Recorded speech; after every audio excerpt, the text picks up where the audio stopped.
So here we have the item in question. It's a blended NMM type sword. Sorry about the fingernails, I do bite them, guys. You'll have to get used to it. If you're appalled, I'm really sorry. But as you can see, it's essentially a transition from a really dark colour all the way through to white. And what we've got in between is a really nice smooth blend.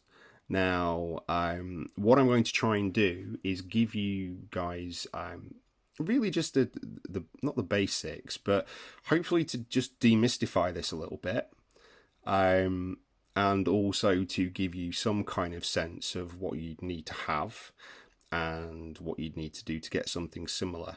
Now, I don't do this technique very often, I'll be honest with you, so it's going to be a little bit make it up as I go along, but again, I'll talk a lot about what occurs.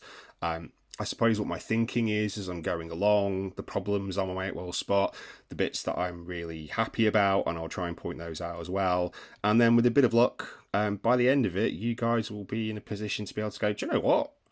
That actually doesn't look quite as bad as I thought. So you'll go away, probably go and make a bit of a mess like I will at the same time, and then come out with something that looks a little bit like this bad boy here. So without further ado, the hands will disappear, there will be no sound effects, and then when I come back in a second, we'll have a bit of a look at the stuff we're going to be using, basically. So the stuff you are going to need for this, I'm not going to overcomplicate it, but these are things which are important or not important. What I'll probably do is say this would be really good to have, this one doesn't matter so much, and we'll go from there. So first things first, one primed pointy looking thing. Obviously this is going to be the object of your obsession whilst you try and give this a go. Make sure it's nicely primed, doesn't need to be anything fancy. With this one you can see we've got two separate pieces to the blade. We have a top and a bottom part. Also, that's probably better. It will be a top when it focuses in, a top and a bottom part. And that's important because we're going to talk a little bit about where the light is going to hit this blade, and then make decisions about where we want the brighter points and the darker points to be accordingly. So that is the pointy sword that we're going to look at. So we'll move that out of the way. Next up, big question is colours. Now this is where it's probably going to confuse you slightly because I'm only actually going to use two primarily. So the first one is a really, really dark blue, and this is Abyssal Blue by Scale 75. I'm a big fan of these guys. They make fantastic paints, they blend really well, and just, yeah, these people are... Yeah, paint making people. That said, if you have something similar from GW or Vallejo, love saying that word, or Army Painter or anyone else, then you can use something similar. But I would say go for something nice and dark. I mean, Abyssal Blue is a really, really dark blue.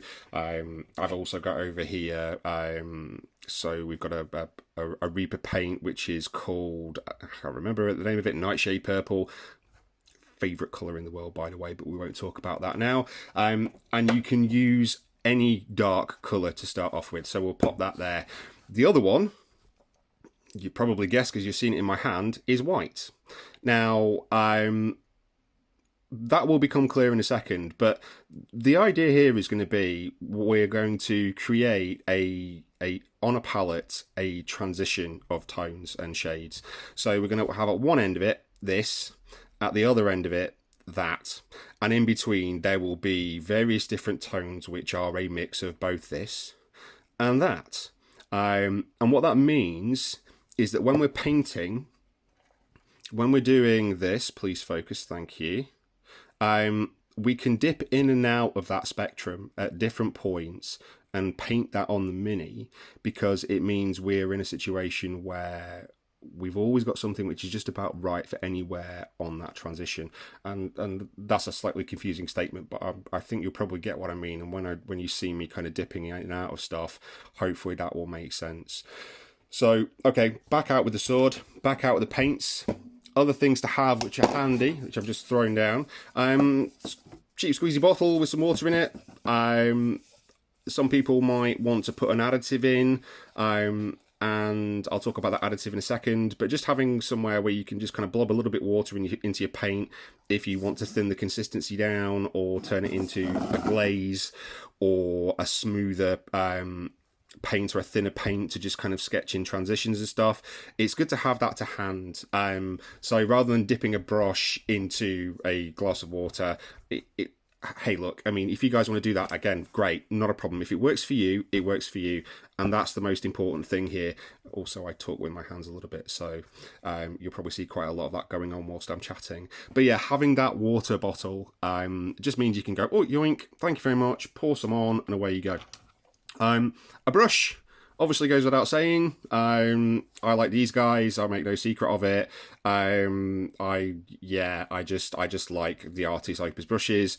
But at the end of the day, all you need is a nice brush with a nice kind of point, and it's not going to focus on the point because it's just being annoying.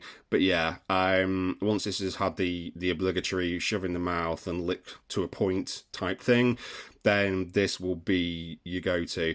And to be honest with you, it should be all you really need. We're not doing massively fine detail work. This is about blending smoothly. Edge highlight should be with the side of the brush anyway, for the most part. And yeah, that's all you really need. Lastly, move that water bottle out of the way because it looks untidy. The other thing that I have, and I have got, and this is the thing that will make your life easier, and it's kind of ridiculously easier, is a wet palette. For those of you who don't know what a wet palette is, it is a palette which has got a spongy water absorbent thing underneath.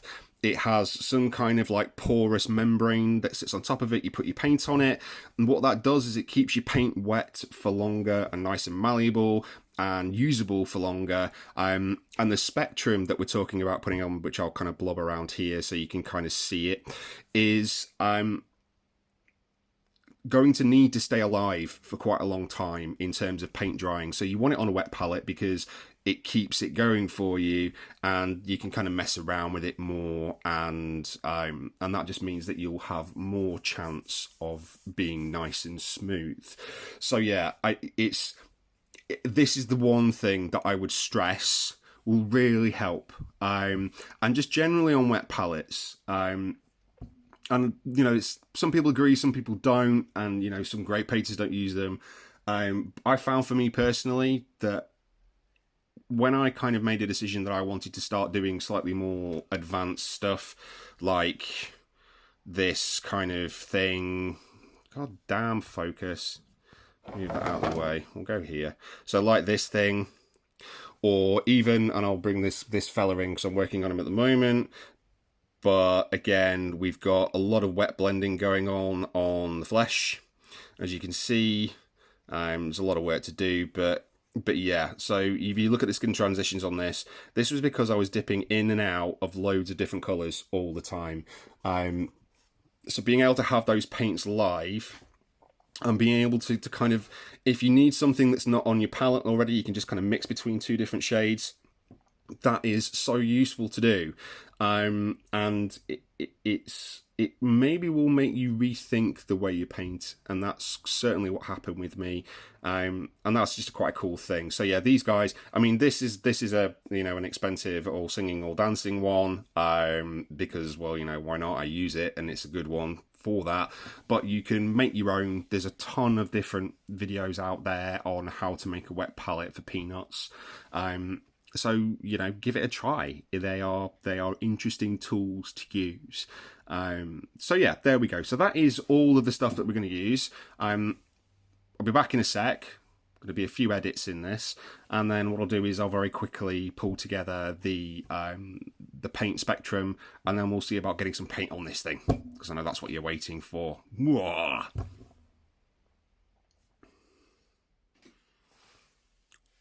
Alrighty then, so I've been away shaking some paint because scale 75 is an absolute nightmare for mixing. Need to do it a lot.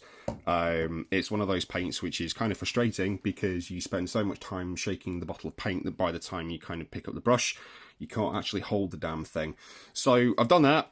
I've also put some on my wet palette, which you can see here. We've got white at one end. Bring this in shot a little bit more so you can see it. We've got white at one end. We've got our abyssal blue at the other. And then what I've done is I've just kind of schmoozed the paint in this direction and then just kind of like done a bit of scribbling here with a brush just to kind of get things to a different tone at the other end.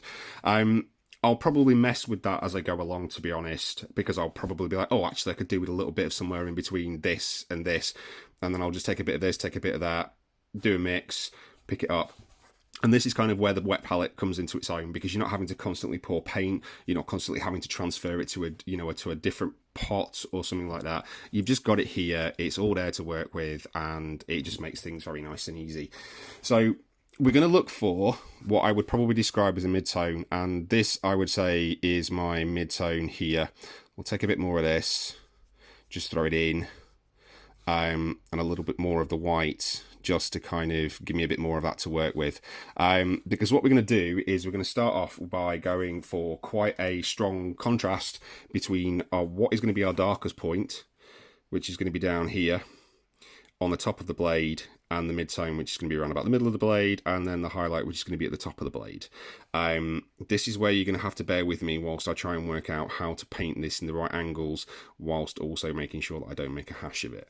So I'm going to move the wet palette out of the way to an extent, and then we're going to start applying. So that's my mixing brush, and I knew that was going to happen, so I'm sorry about that. There will be times when I will ham fist this slightly.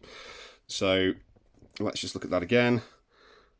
And is it going to do anything? Wakey wakey. Eggs and bakey and all that. And doesn't want to focus.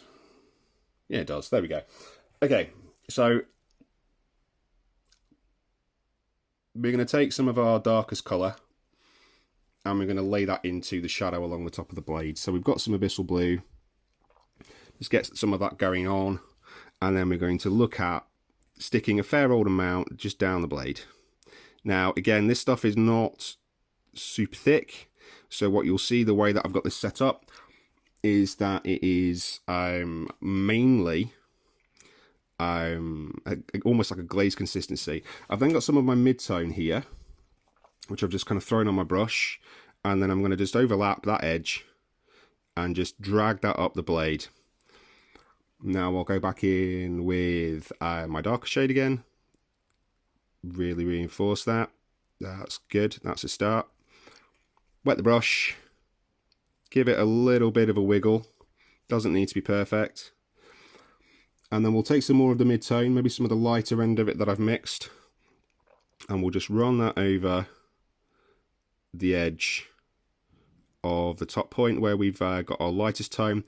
Got a bit of a tear going on. And also that's one of the things that you might find will happen is you might well find that your layers tear a little bit. Again, don't freak out about this.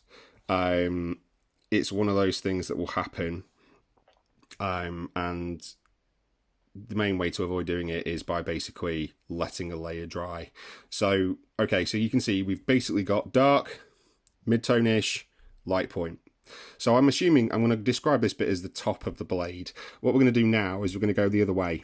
So we'll take our darkest colour again, and then we're going to run this along what I'm going to describe as the bottom of the blade. So what we'll do is we'll get a nice little bit in there. Again, I'm bracing myself in a slightly weird way, guys. If this looks slightly ham-fisted, you know why. Then again, we'll take our mid-tone, and we'll run that. We're going to run it shorter. We're going to run a smaller highlight on this one over the top. Again, it doesn't need to be perfect at this stage. I don't expect you to be looking at this and thinking, oh, that's just rubbish, or oh, I can't do that, or any of this. And then what we're going to do is just blend out gently our highlight along the bottom. So I hope you can now see already that what we've got here is we've got a transition from dark all the way through to light, and then we've got a transition from dark all the way through to light in the opposite direction. And already I think you can probably start to see, look at that tear, doesn't it look horrible? But you can already see that we've got this slight shift. It's messy, it's not perfect, it's not going to be at this stage, it's going to take time, but that gives you an idea. So get that done first. Make sure you let it dry. Grab a hairdryer if you want to. And when we come back, what we'll do is we'll have a look at reinforcing that, because this is what we're going to be doing, is it's building up layers of paint, building up opacity, building up transparencies in the right way to smooth that blend out. And yeah, when we come back, the first thing I'm going to do is I'm going to nail that tear there, because that's really frustrating. So back in a sec. Okay guys, we're back. So we have got the beginnings of this whole kind of shiny to shadowy thing going on. The next step really is about starting to build up the transparency. Now, you've probably heard this already, but when you smear paint on, then most of the pigment is where your brush leaves off. So that you can use that to your advantage, because what you want to happen is you want the darker points, the more pigmenty points on the bottom, to be up this end, and likewise down this end. So if we now go back in and we smear, then we can reinforce that shadow. And then we'll do the same thing on the bottom. Just try and brace myself a little bit better, and we reinforce the shadow.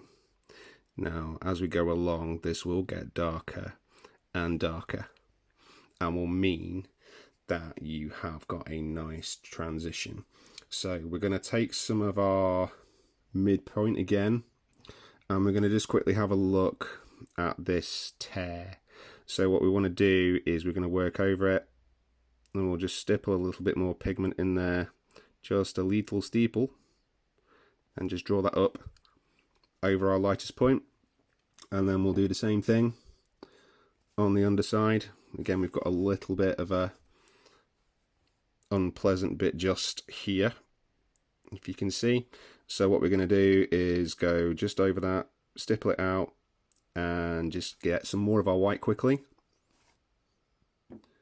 And then we're going to draw that white over the top of it. Lick our brush, feather the whole thing out. So you can see again now we've started to get this transition. At the darker end of our midpoint, we're just going to throw a little bit on here just to fade it out. And we're going to do the same at this end just to smooth that transition as well. So let's just see if we can work this in. A little bit of concentration, go a little bit lighter, and this is it. This is your wet palette working for you now, guys, because what you're doing is you're able to go, I just need a little bit of this, I need a little bit of that, and what you can do is you can start to smooth that out. Again, we've got our tear up here, which is starting to fade away. We've got this kind of transition working for us down here. And this is what we're going to do a lot of. So what I'm going to do now is say, keep doing this, keep smoothing, keep building up color, keep building up shade, keep building up light. And when we come back in a second, what I'll do is hopefully be in a better position of this, and then you can actually see how it works and how it's looking. So bear with me, I will be right back. Okay. So here we go, we are starting to now get somewhere. You can see now we've got the stronger transition. I've got rid of that tear, it's disappeared. There's a bit of a transition I need to work on here, same just there, but it's all starting to come together. What we're going to do now, and this is going to be hilarious given the way that I'm trying to film and also talk to you and also make sure this stays in focus, is we're going to quickly throw some edge highlights in. This is something which you build up. You know, no sword is completely perfect. And we're just going to use the side of our brush to catch the edges of our of our sharp bit. So we're going to run one along this edge here, one along this edge here, and then we're going to put something hopefully down the middle. Now again, it's going to look a bit wonky. I know that's going to happen, but again, I'm all right with that because I can always tidy it up. And this is the thing, you need to remember that you can tidy stuff up as you go along. So we're just going to quickly catch side on, run our brush up to the top, and then we're going to change the angle. And I'm sorry guys, this is going to look a bit awkward, but you can see what I'm doing here is we're going to run our blade just on the brush, just pick up the edge, and then yeah, this is the bit where it's going to go wrong. But it's a freehand thing, it's an awkward camera thing. You guys, when you're doing this, will be much more stable and braced, but we're just going to try and draw a line very finely, roughly, down all of the middle of the blade, just to kind of catch our center point. Now, as you can see, it's kind of gone all over the place.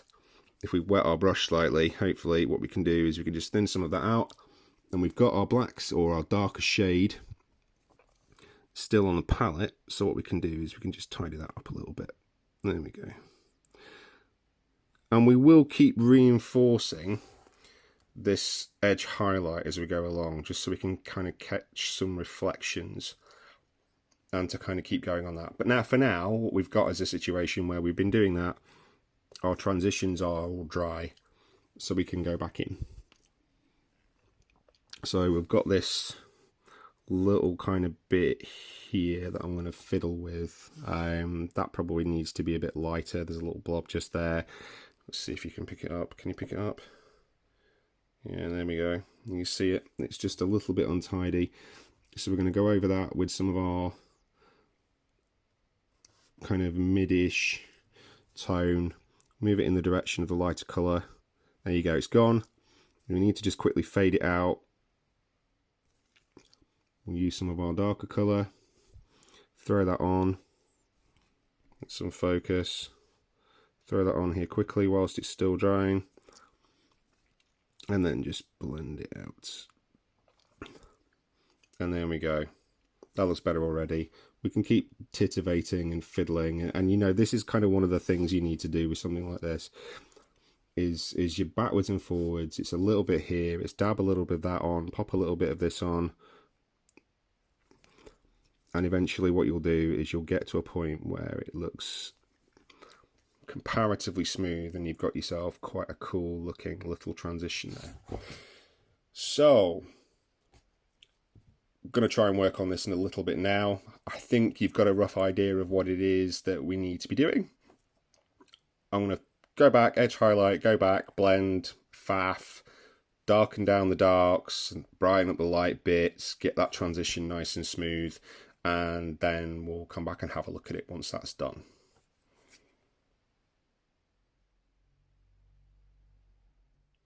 Okay then, so I think I'm not going to spend a huge amount of time on this because I don't think it needs it. I think that's definitely good. It's more than tabletop. But there's just a couple of little tweaks I'm going to make because I like the shadows and they are really nice and rich. But I said to you I really like this colour here, this nightshade purple. And I kind of, just as a kind of finishing touch to the shadows, because it's so dark, and it really is dark, it reads as black, but it just has, it is purple. It just really kind of really adds to this. So I'm going to take a little bit of this, and I've got my water bottle. Remember the water bottle? Here we go. And I'm just going to throw quite a lot of water at this because what I want to do is kind of create a glaze. So here we go, there's water going everywhere. What I'm going to do is just push that around till it's nice and thin. I mean, you can see it's purple, but my god, it's dark. And I'm just going to use some of that to really reinforce the darkest areas on this sword. So I'm going to be pulling it towards the tip of the blade on the underside and the darkest point near the hilt. So standard glazing thing, get it nice and thin, Again, you can't really see it here because it's out of focus, but I want to concentrate on the sword. Dab most of it off on some tissue. You really don't want there to be a huge amount of this left on. And then what we're going to do is we're just going to draw some of that into the darkest areas and just reinforce that shadow. So again, it just, for me personally, and it is a personal thing at the end of the day, it just pumps that contrast. And I really want this kind of like this dark contrast in there. A couple of layers of this, just at the darkest point, really kind of pumps things up. The other thing I'm going to do, again, because it's, for me, it's a nice thing and it just gives the weapon a bit more interest, is I'm probably going to give this a bit of a tint as well. So by that I mean using a colour, probably a blue, probably a fairly desaturated one, and then just drawing that as a really fine glaze over the whole weapon. Now that'll kill the whites, but that's fine. We don't mind that too much. It will change the saturation and the colour and the contrast a little bit. But what we can then do is we can go back in, re-edge highlight, and just kind of tweak those colours if we want to. So I'm going to go back in and do another one of these Nightshade Purple jobs. And then I'm going to mix up some of this filter. So Nightshade Purple first, just drawing it in. You can see now I'm really just concentrating this pigment all the way up to the edge, and then we're going to go on the other side, do exactly the same thing once I've kind of manipulated this little piece of plastic. Beautiful. And this, again, I'm going to rave about this colour a little bit because it's just so good for everything. You can mix it with green to shade, you know, green flesh or green material, gives you a nice brown. You can really kind of basically use it just on its own to shade green. There we are, that's looking quite cool now, isn't it? See what I mean? It's got that really nice super contrasty shade. But you can also use it for blue. You can use it for red. You can mix it with yellow to shade yellow. I mean, it's a pretty bonkers thing. I mean, I've even seen people using something similar to this for flesh tones. Purple is just one of those magical colours, particularly a really dark one like this. Oh, I like it. And that really does kind of make a difference. So, I think what I'm going to do is take like I don't know what I want to use here. What kind of blue? I think we're just going to give it a little bit of a, like I said, a little bit of a shade, and just an overall tint rather, sorry. And I'm going to use Bearing Blue. So I'll shake this up as quickly as I can, and it needs to be quick. Pop a little bit of that on there. I'll bring the palette in so you can see what kind of colour it is. I'm going with a, there it is. It's kind of like almost like a Space Wolf grey or a rust grey or something similar. Now again, loads of water with this. Two reasons. Again, scale colour paints need thinning down, but also you do need to make sure that this is a nice thin shade. And we are going to go super thin, so that's nowhere near thin enough at the moment. So what I'm actually going to do is just pull a little bit of this out of the way. There we go. And it is now starting to be, and it's almost that thin. There we go. It's the finest of filters. That's what you're looking for. And I'm just going to soak a little bit of that up on my brush. Bring a bit more in, just got a bit more consistency. Again, dab it off, and then we're hopefully focus. I'm just going to pop that over the top of the blade, and it's just going to just subtly, and it is only subtle, it's just going to change the tone slightly. It's a little bit more blue pigment, just a little bit. Let that dry. Grab our white again, because we've got some, and we're just going to go back to our edge highlight, and we're just going to go over the points we want it to be brightest. Bit of a mistake, but we can just dab that out. And then we're going to do the same thing on the underside of this blade, just at the darkest point, because again it's about contrast. And just throw a little bit more on there, and then super sweaty try hard mode, just a little bit on the point. There we go. So that's it. I'm going to throw another glaze over the top of this blue, just as a final thing. Hopefully get a little bit more on there this time. Again, it's just a subtle thing. Going to leave the brightest point alone this time, so the brightest bit of white is going to stay white, and just draw it over the rest of the blade, and it just gives it a little bit of interest. Dab it out. There we go. Lovely. Do the same on this side. There we go. And as you can see, we now have a fairly respectable looking shiny sword. So, job done. So it's a bit long. I do talk a lot. You've probably worked that out by now. But I really hope this helps. Genuinely. This is... I think one of the big deals, and I said this in another video, but one of the biggest things that I think with painting and any of these fancy techniques and the cooler stuff that makes you go, whoa, wow, how'd you do that? Is that it's only hard if you don't know how to do it. And I know that sounds really stupid, but you know, if you want to try some of this stuff, get in contact with a bits guy. We've all got spare swords lying around or other bits and pieces.